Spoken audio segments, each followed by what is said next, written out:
वहीं बीजेपी के आरोपों पर दिल्ली के पूर्व मंत्री सौरभ भारद्वाज का क्या कुछ कहना है, आइए आपको सुनवाते हैं। देखिए, जिस राज्य के मुख्यमंत्री को AQI बोलना भी ना आता हो, उसको IQ बोलती हूँ, AIQ बोलती हूँ, पता नहीं क्या क्या बोलती हैं, उनको AQI शब्द नहीं बोलना आता है।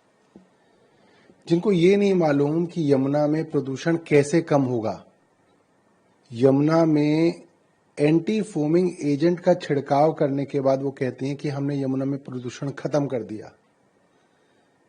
उनको मालूम ही नहीं है कुछ, उनको जानकारी ही नहीं है, उनको नॉलेज ही नहीं है कुछ। वो कैसे दिल्ली चलाएंगी और क्या करेंगी, मैं तो उसको लेके बहुत चिंतित हूं।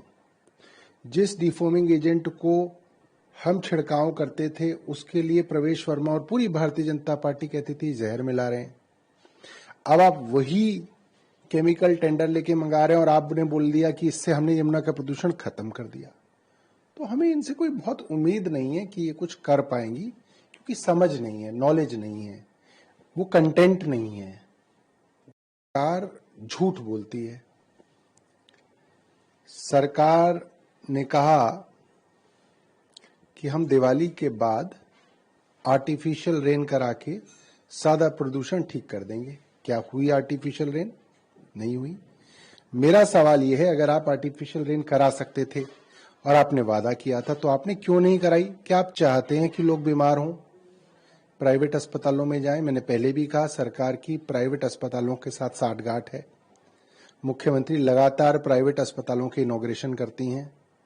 इस सरकार के बनने के बाद लगातार सरकारी अस्पतालों के अंदर दवाइयां तय तरीके से खत्म की जा रही हैं, टेस्ट बंद कर दिए गए हैं, सुविधाएं कम कर दी गई हैं, ताकि प्राइवेट हेल्थ फैसिलिटीज, प्राइवेट अस्पताल, private clinic, private nursing home को जो है खूब जो है वो धन कमाएं।